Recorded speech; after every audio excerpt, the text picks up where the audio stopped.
the Trinidad and Tobago Society for the Prevention of Cruelty to Animals, dedicated to promoting animal welfare in Trinidad and Tobago.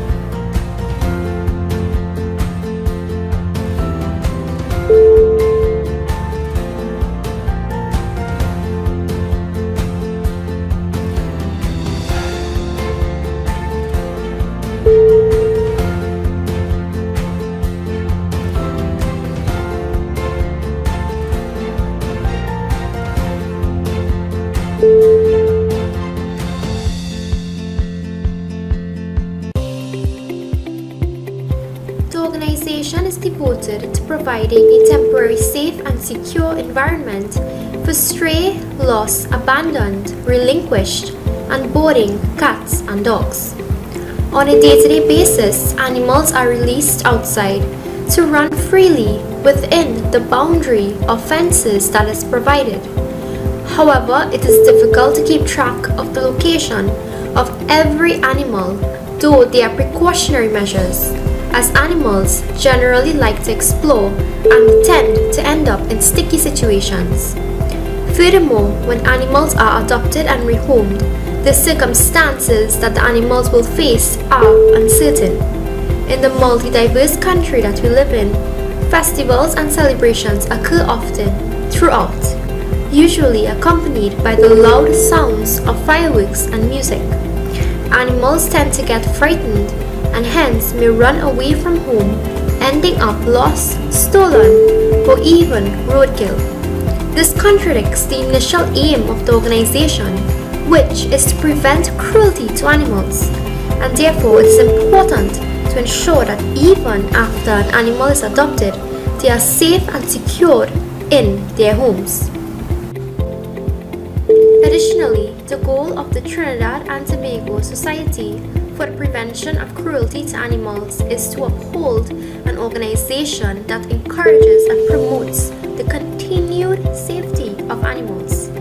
To ensure and enforce this continued protection, an animal's safety enhancement system can be developed. This system involves attaching a lightweight electronic GPS device to the collar of each animal with a built-in motion detector, whereby data can be synchronized automatically and wirelessly to any smartphone device. That is, an application can be made available for the owners of the adopted animal to download on their smartphones that enables them to further guarantee the safety of their pets.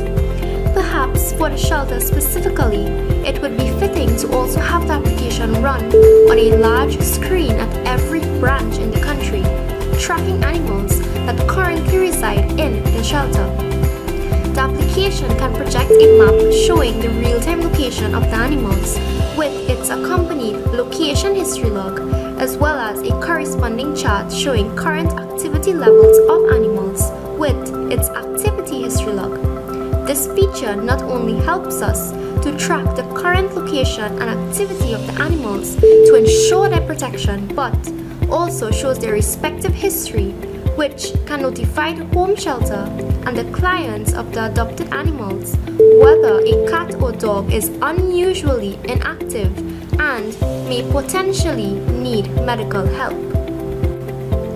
Subsequently, the application may also allow the users to set a virtual fence on a map that will sound an alarm if the animals exit the safe zone, as well as send text alerts to their owners.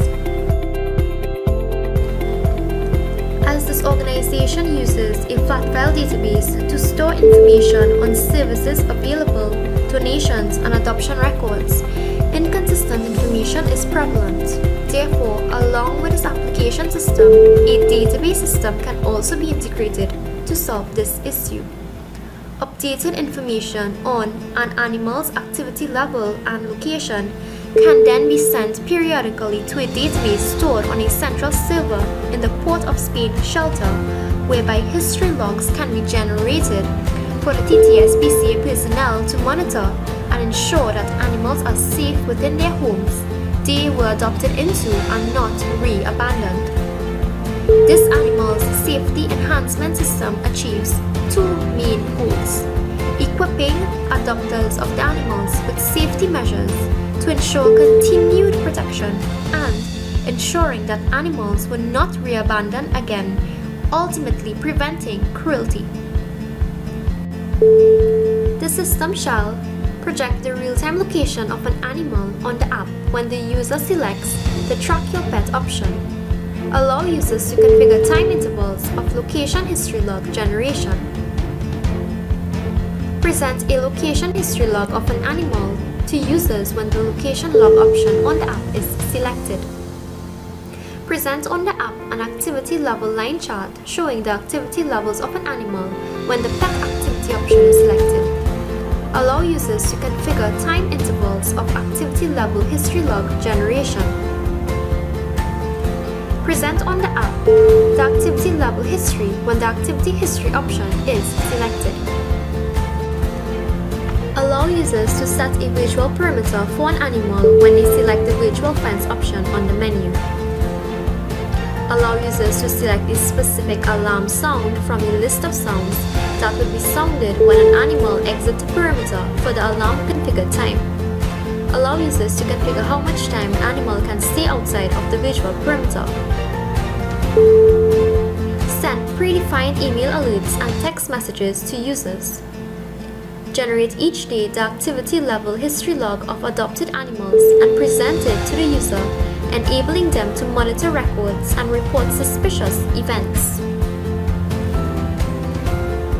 Major non-functional requirements are the system shall be available to all branches during normal working hours. When the user selects any option from the menu in the app, it should appear within 2 seconds. The application aspect of the system must be highly reliable and therefore cannot have a system failure rate of more than 2 times in a year.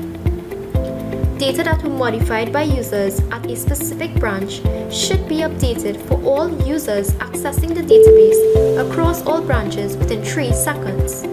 Information on each client should only be kept for 8 years, starting from the second they are registered in the system. It will be modeled after the Model View Controller design architecture. As the name suggests, this architecture composes of 3 components: the model, the view, and the controller that separates presentation and the interaction from system data. The model is where the data resides. It manages the data and associated operations on this data. The view component defines and manages how the data is presented to the user. That is, it is the element of the user interface that embodies the visualization of the data that the model contains. It is responsible for sending user actions, such as button clicks, to the controller. The controller interprets these user actions, manages user interactions between the view and the model, thereby providing model data to the view. The view for the system would be the user interface that presents various menu options to the adopter or staff, such as location history log, activity level history log, and setting a virtual fence. The user will then choose any one of these options in which these actions will be sent to the controller to process this event. Additionally, the system also allows users to configure device preferences, such as choosing time intervals for history log generation. Upon configuration of a preference, this will update or change the state of the application data in the model. Furthermore, when the controller receives and processes the user actions, it maps this to the information that exists in the model component and then presents it to the view, perhaps in the form of a location history log on the application screen. The model encapsulates the application state, which can refer to the history log generation within a user-specified time interval, which is accessed when the adopter or staff chooses related options on the menu. With regards to the database aspect of the system, the view can be the login screen for the database in which the user enters a code, and this is then passed to the controller. The controller is then responsible for verifying if the code is valid by searching employee records in the database. If the code exists, it is matched with the employee record. The model component would be the actual database that stores these records. Upon completion of a working system, formulated test plans will be carried out. Individual methods and functions will be tested to ensure that it works accordingly, thereby reflecting established requirements. Most of these test plans will be based on the application aspect of the system, as this is crucial for the safety concerns of animals. These test plans include testing functionality of major units of the system, such as viewing pet activity and real-time location, adding configuring device preferences, and generating history logs. Input data and output or expected results will be initialized. The test case will be executed and the expected result will be then compared to the actual result for determination of a pass or fail test status. If a test fails, the problem is addressed and tested again until expected result is equal to the actual result. These separate units will undergo both validation testing and defect testing. Validation testing will demonstrate that the unit meets its requirements and is operating as intended. Defect testing will discover any faults or defects in the unit, such as not conforming to its specification, and hence will allow this problem to be addressed accordingly. After all the unit tests are successful, some or all of the units will be integrated and tested as a system to analyze interaction between components. Since real-time location, viewing pet activity, adding, configuring device preferences, and generating history logs are interrelated, as one depends on the other to achieve a synergistic functionality of the primary feature of the application, it will be combined and tested as a group.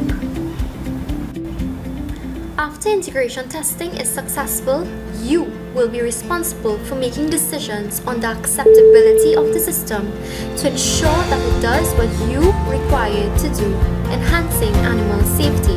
That is, you will be enabled to use the system and determine whether it is ready to be accepted and deployed in your environment. It is important to manage risks in software development as there are inherent uncertainties. It is acknowledged that the organization is a non-profitable one and therefore potential risks are identified along with strategies to mitigate them. These risks include financial risks that can force reductions in the project budget. However, a fundraiser can be held demonstrating to the public how the project is making an important contribution in securing the lives of animals in the country. Ensuring that requirements are well established minimizes costs for potential rework. To combat the risk of having inexperienced staff, project developers can create documentation to explain the system functionalities. Additionally, training personnel can be hired to assist in the understanding of the system. To minimize the risk of requirements changes, ensuring requirements are well established is key. Underestimating project size is a catastrophic risk as it results in limited resources to meet project requirements. Therefore, it needs to be avoided. This can be done by ensuring that requirements are well understood by project developers and reflects every aspect of the system, so that developers can plan well, allocating time and resources efficiently to project activities. Case tools are important in project development, and therefore, to avoid any risks of underperformance, tools should be acquired from the same vendor. The constructive cost model was used to establish estimation of cost, effort, and scheduling in planning this new software development project. Effort is the amount of time one person spends working on a project. This project is scheduled to run for approximately 15 months with 16 persons per month. The total software development costs accounts for approximately 19% of the entire project estimate. Other cost factors are hardware, labor, testing, maintenance or incidentals, training and support, and travel. Re-estimation of the project at several key stages, for example, after completion of architectural design, is perhaps inevitable to ensure a more accurate reflection of project costs. The Animal Safety Enhancement System ultimately strives to provide better care and protection of cats and dogs, achieving the main goal of the Trinidad and Tobago Society for the Prevention of Cruelty to Animals.